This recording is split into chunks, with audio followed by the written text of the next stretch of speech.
Shalom, shalom, queridos hermanos, muy buenos días. Llegamos a la segunda porción o aliyá de la Parashá Bo. Y hoy vamos a estudiar el capítulo 10 del libro de Éxodo, versículos del 12 al 23.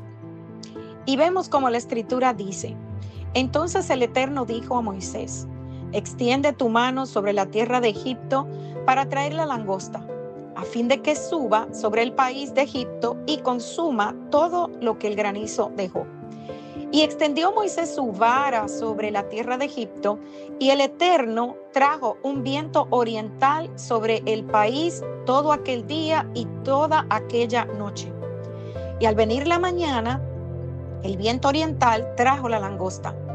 Y subió la langosta sobre toda la tierra de Egipto y se asentó en todo el país de Egipto en tan gran cantidad que como no la hubo antes ni la habrá después, y cubrió la faz de todo el país y oscureció la tierra y consumió toda la hierba de la tierra y todo el fruto de los árboles que había dejado el granizo.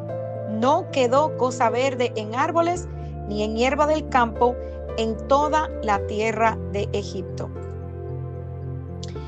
Vemos entonces que la plaga de la langosta consumió toda la vegetación y la producción agrícola de ese momento, lo que no había destruido el granizo. La consecuencia de eso sería una gran escasez de alimento y nuevamente hambruna. Vemos entonces que el faraón se da cuenta del error de no haber cedido ante el Elohim de Israel y lo admitió. Éxodo 10 del 16 al 17 nos dice: Entonces Faraón se apresuró a llamar a Moisés y Aarón y dijo: He pecado contra Yud-Heh-Vah-Heh, vuestro Dios, y contra ustedes. Mas les ruego ahora que perdonen mi pecado solamente esta vez, y que oren al Eterno, Yud-Heh-Vah-Heh, vuestro Dios, que quite de mí al menos esta plaga mortal.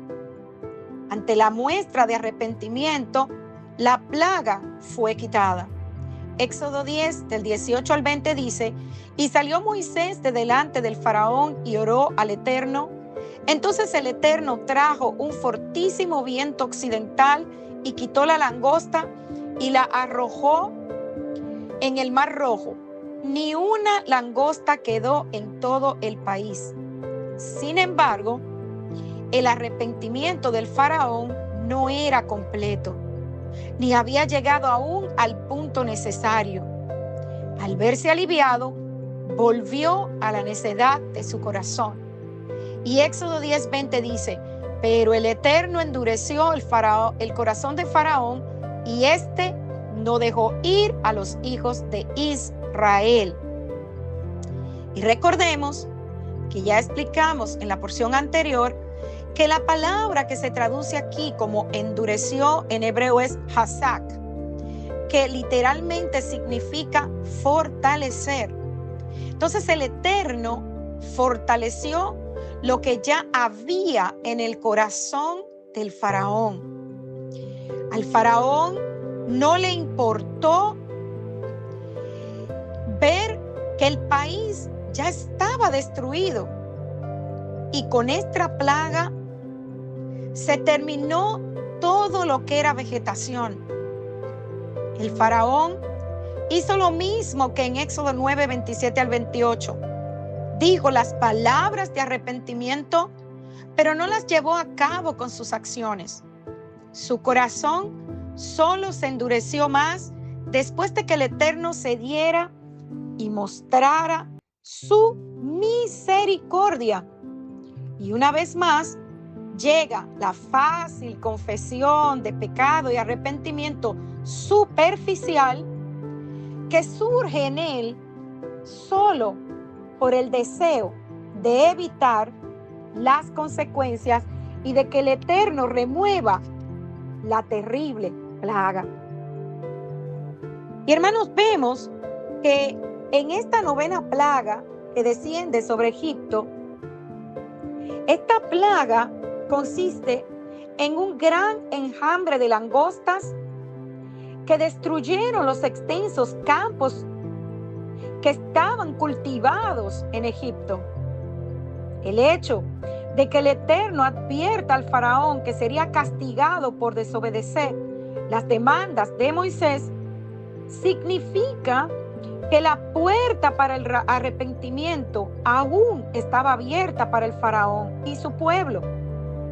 Es cierto que el Eterno había hecho que el faraón se obstinara en su decisión, pero eso solamente significaba que era difícil para el faraón arrepentirse, porque lo que necesitamos comprender es que el Eterno lo que está es afianzando lo que ya había en el corazón del faraón.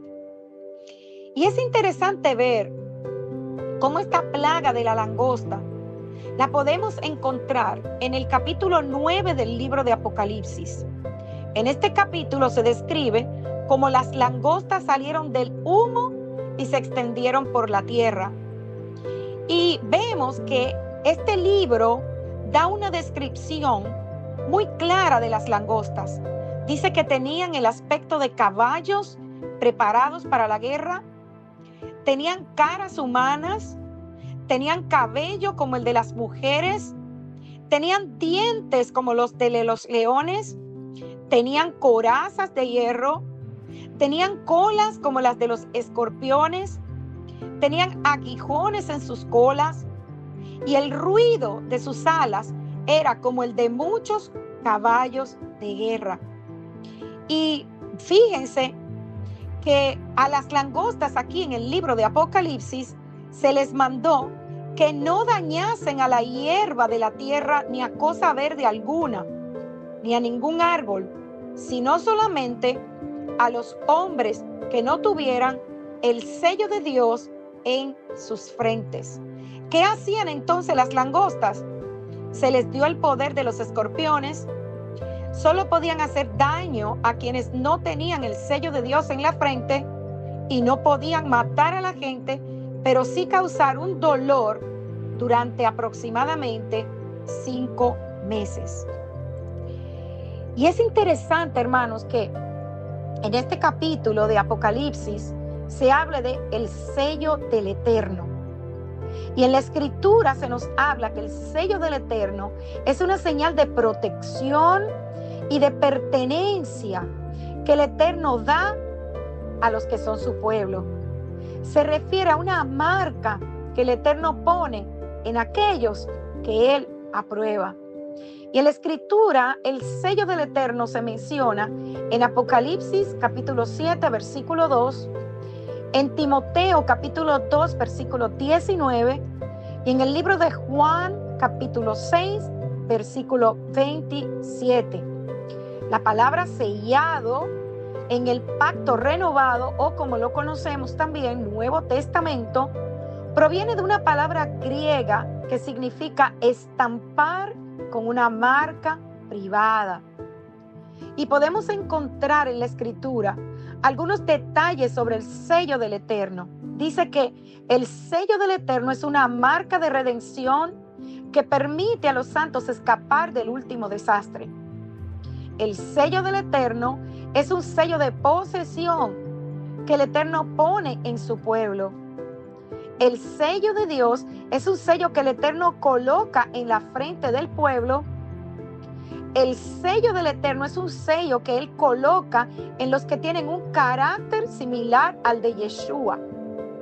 Y el sello del Eterno es un sello que Él coloca en aquellos que creemos en Yeshua.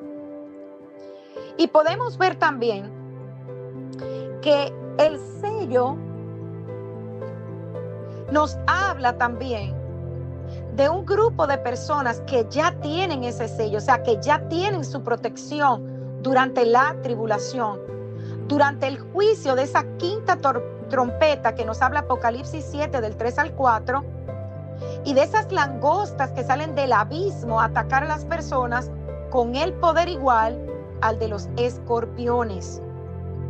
Pablo nos habla del sello del Eterno en el contexto de la verdad fundamental. Él le dice a Timoteo que falsas doctrinas están circulando si algunas personas están tratando de destruir la fe de los creyentes. Luego da esta exhortación y dice: pero el fundamento de Dios está firme, teniendo este sello: conoce el Señor a los que son suyos, y apártese de iniquidad todo aquel que invoca el nombre de Yeshua.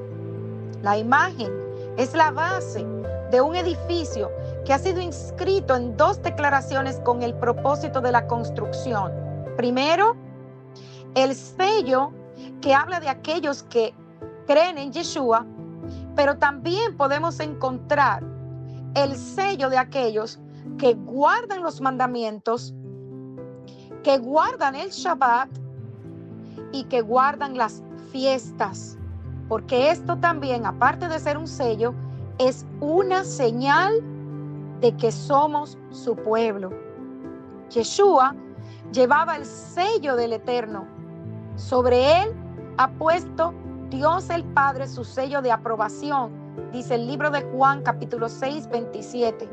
Aquellos que confían en Yeshua también poseen el sello del Eterno, que es el Espíritu Santo, el Ruach HaKodesh. En él también ustedes, habiendo oído la palabra de verdad, el evangelio de vuestra salvación o la Besorá, y habiendo creído en él, fuiste sellados con el Espíritu Santo de la promesa, que es las arras de nuestra herencia, hasta la redención de la posesión adquirida para alabanza de su gloria. Es bueno saber que los hijos del Eterno somos sellados, estamos seguros, somos sostenidos en medio de la maldad de este mundo. Y lo más importante es que llevamos su protección donde quiera que nosotros vayamos. Shalom, shalom.